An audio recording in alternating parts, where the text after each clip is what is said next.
the C local train to Euclid Avenue. Next stop is J Street Metrotech. Step in and stand clear.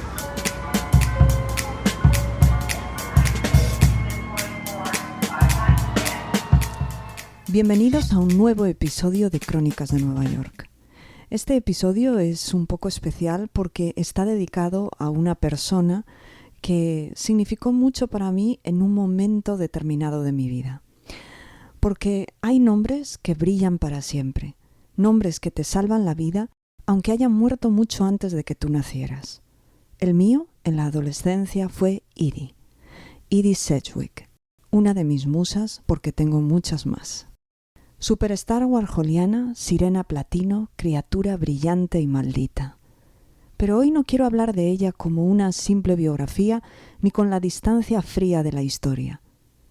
Quiero hablar desde otro lugar, desde mi recuerdo más vívido, el de una adolescente con los ojos muy abiertos, una adolescente que necesitaba encontrar algo en lo que creer, algo que le hiciera sentir que podía ser más, que podía romper los límites de su mundo pequeño y seguro. Recuerdo que tenía 14 años y que en mi ciudad natal, Gijón, había una librería que para mí era un santuario y que todavía existe hoy, Paradiso.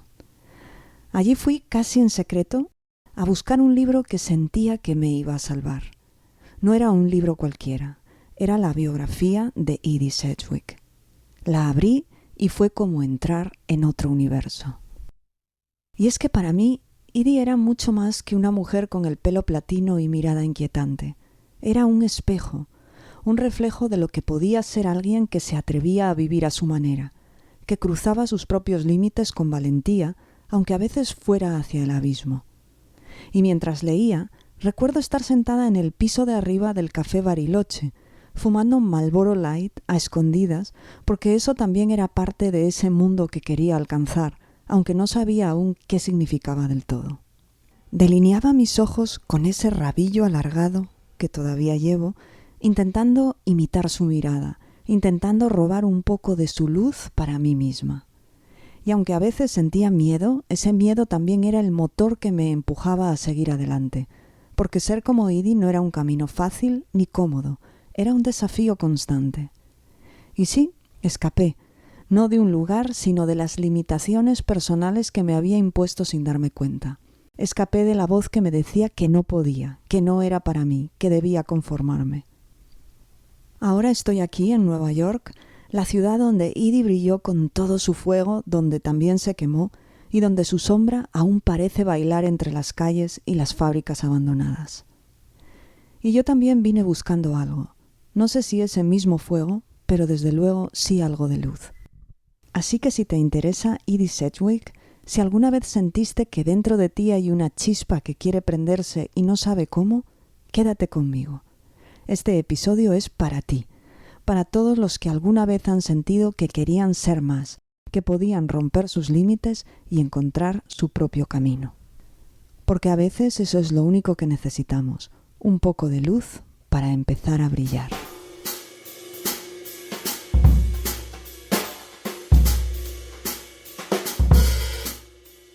Edie Sedgwick, superstar warholiana y una de mis musas más queridas, cumple los requisitos que siempre he encontrado excitantes.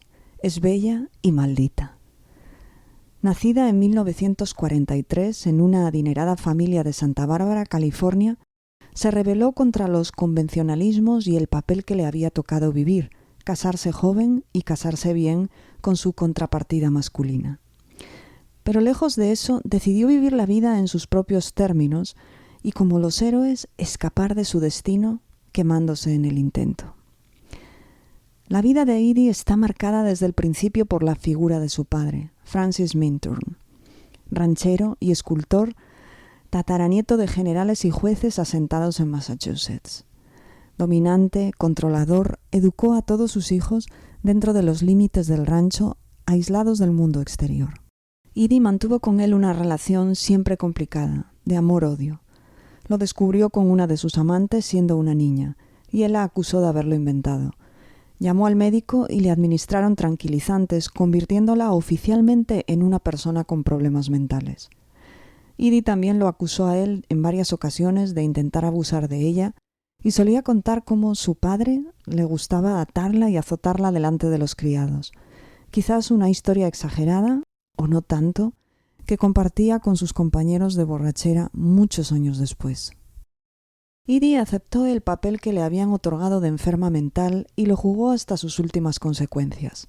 Desarrolló anorexia nerviosa siendo una niña y conoció a muy temprana edad las instituciones mentales como un segundo hogar hasta que cumplió 21 años y fue entonces cuando recibió un dinero de su abuela materna. Eso la llevó a estudiar escultura en Cambridge, Massachusetts, donde estuvo por un breve periodo, pero en 1964 ya estaba lista para emprender su viaje homérico hacia Nueva York.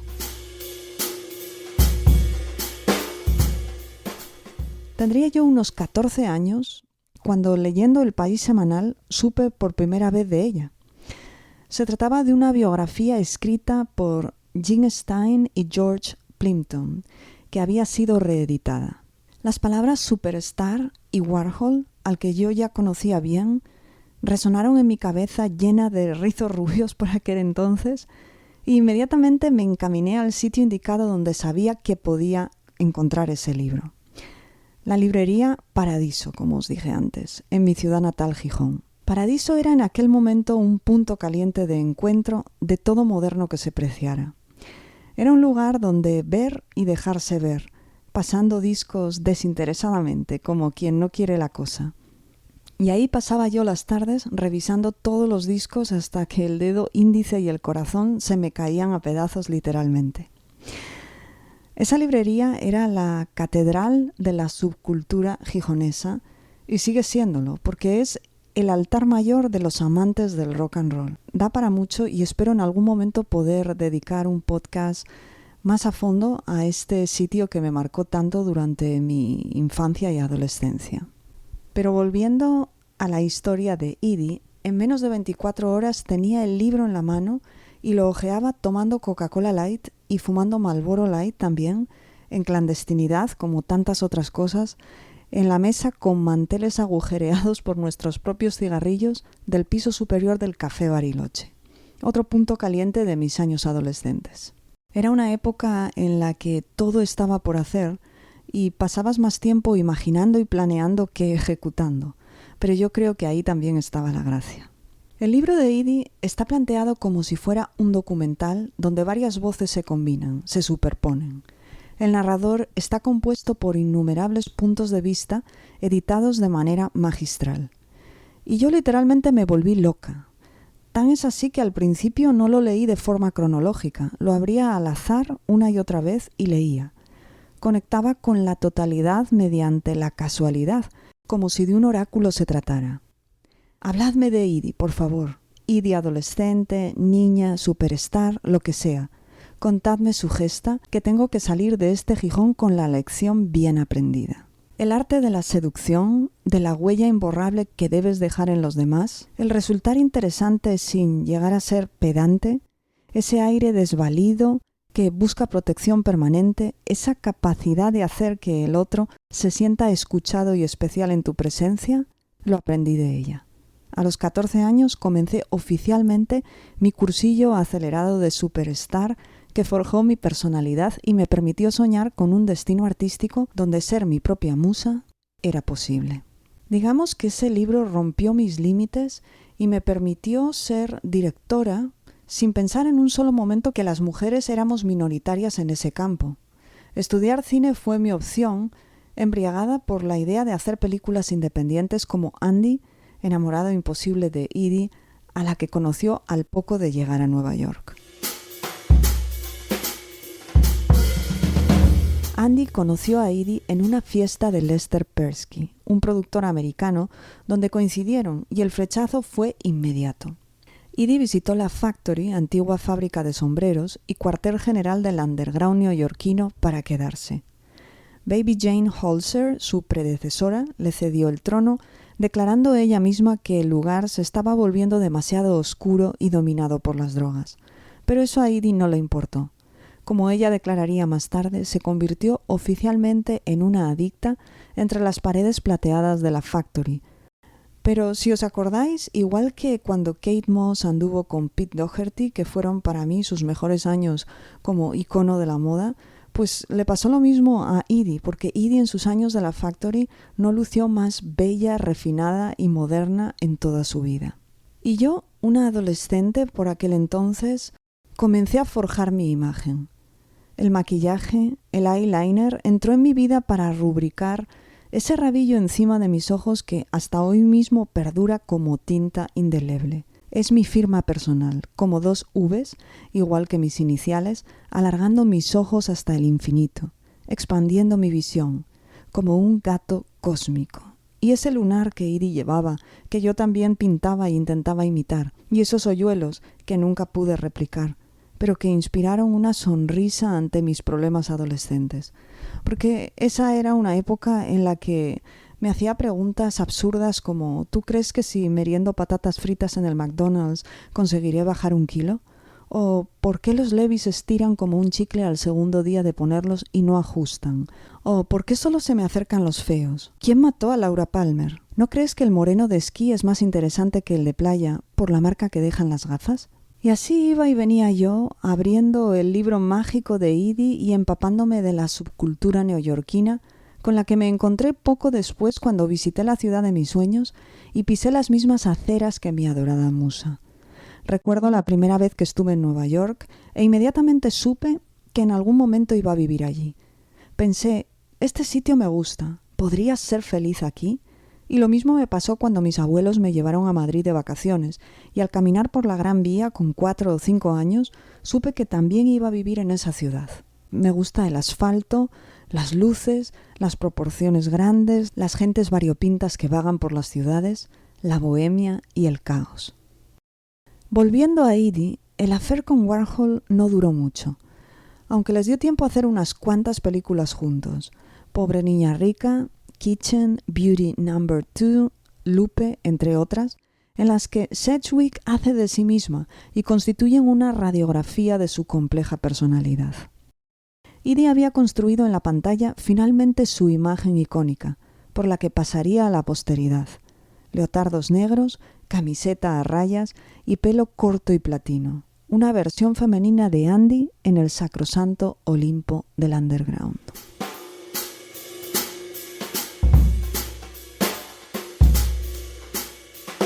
En 1965 la relación con Warhol estaba ya muy deteriorada y Edie lo dejó por Bob Dylan, y a su vez Dylan la dejó por otra mujer, pero no sin antes dedicarle todo un disco maravilloso que se llama Blonde on Blonde y especialmente una canción, Just Like a Woman, una balada bella y cruel que atestigua la fugaz relación. A partir de ahí la estrella de Edie se fue apagando poco a poco en una serie de frustradas experiencias como modelo y como actriz, en un intento de ser más comercial, a la par que sus problemas con las drogas se acrecentaban.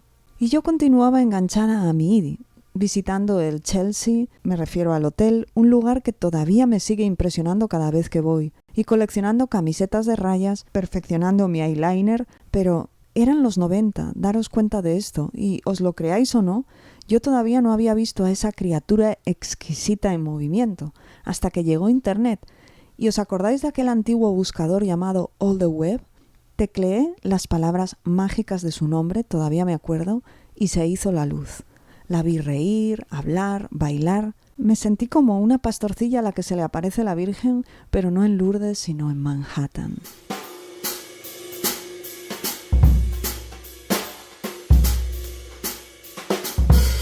Los últimos años de Edie son tristes, quemando habitaciones de hotel, de psiquiátrico en psiquiátrico, incluso llegó a escaparse con los ángeles del infierno. En 1971 se casó con Michael Post, un joven al que conoció en uno de los hospitales a los que acudía a derrumbarse. Pocos meses después murió mientras dormía de una sobredosis de barbitúricos. Tenía solo 28 años. Los años pasaron y pude comprarme la película Ciao Manhattan, dirigida por John Palmer y David Weisman. Es su testamento cinematográfico, estrenada después de su muerte. Yo ya había acabado la universidad y la escuela de cine. Era ya una profesional con unos cuantos documentales producidos y se me había pasado esa digamos borrachera idealizada con la que me bebía su vida. Vi esa película y me emocioné, porque conecté aún más con la mujer que había detrás de la superstar. Edie era una gran artista, una buena dibujante, brillante escultora y artista plástica, y todo eso quedó opacado por la imagen exterior de terremoto juvenil que proyectó a lo largo de los años. Pero abrió el camino, allanó el terreno, para que otras mujeres pudiéramos desarrollarnos artísticamente sin pedir perdón por tener una imagen además de nuestro cerebro. Por eso me gusta pensar en ella, en sus hoyuelos, en sus ágiles pasos de baile, en su sonrisa y en su energía, y la honro cada vez que puedo, y hablo de ella, y evangelizo a todos los que tengo alrededor hablándoles de mi Edie, una de mis musas a la que dedico este podcast con enamoramiento platónico y platino como su pelo. Edie se fue a Nueva York, dicen en su biografía, porque esa ciudad a la que amas o detestas es el mayor escenario del mundo, y Edie necesitaba ser admirada y mostrar su talento. Y llegó el momento en el que yo misma me subí a ese escenario, espacio peligroso que decían los griegos. Me puse manos a la obra para materializar ese sueño de hacer las maletas y seguir los pasos de baile de Edie. Como una vez dejé Gijón siendo una adolescente, sentí que había llegado el momento de arribar las velas de Madrid y ponerme la camiseta de rayas y los leotardos negros de nuevo. Y me dije a mí misma, "Let's rock, baby". Y me fui a Nueva York. Cuando camino por estas calles, a menudo pienso en ella. Aquí estuvo Edie, aquí solía venir a bailar, aquí se tomó una foto. En los días felices pienso en ella, y en los tristes también. Y pienso con amargura en los incomprendidos, en los enamorados de la venenosa infancia, como dice Bret Easton Ellis, en los que murieron jóvenes porque no supieron encajar en un mundo de adultos tan difícil de descifrar. Y también pienso en los que no mueren y caminan desamparados, cumpliendo años, siendo cada vez más mayores y atrapados en la misma psicología de un niño permanentemente insatisfecho, que colecciona ropa, libros, cómics, drogas, amantes, pero que en el fondo está enamorado de sí mismo porque ya no tiene quien le escuche. El amor incondicional que le daban sus familiares ya no existe, porque muchos están muertos y ellos se quedan solos como niños perdidos vagando en nunca jamás.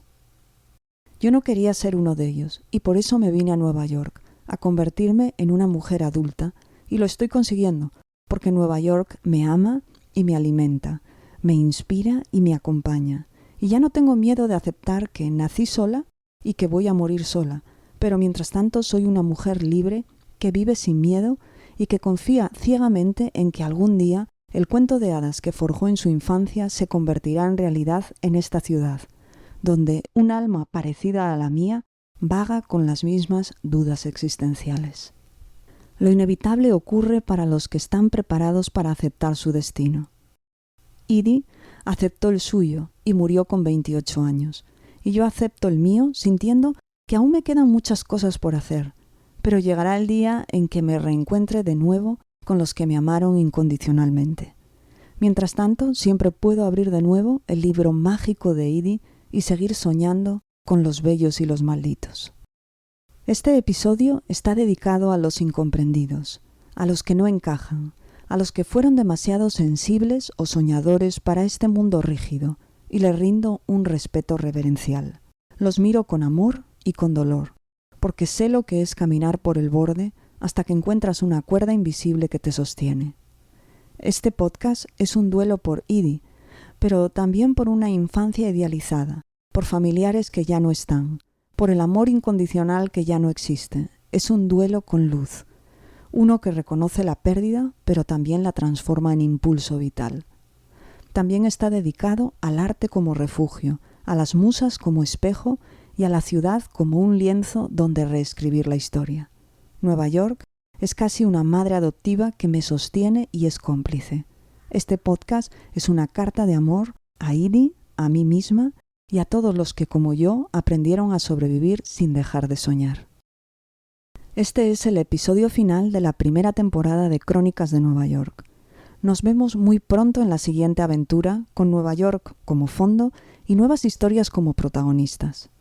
Dejadme vuestros comentarios porque quiero conoceros y agradeceros vuestra fidelidad, vuestra escucha y vuestra fuerza, que traspasa la distancia y siento cada día cuando camino por las calles de Manhattan.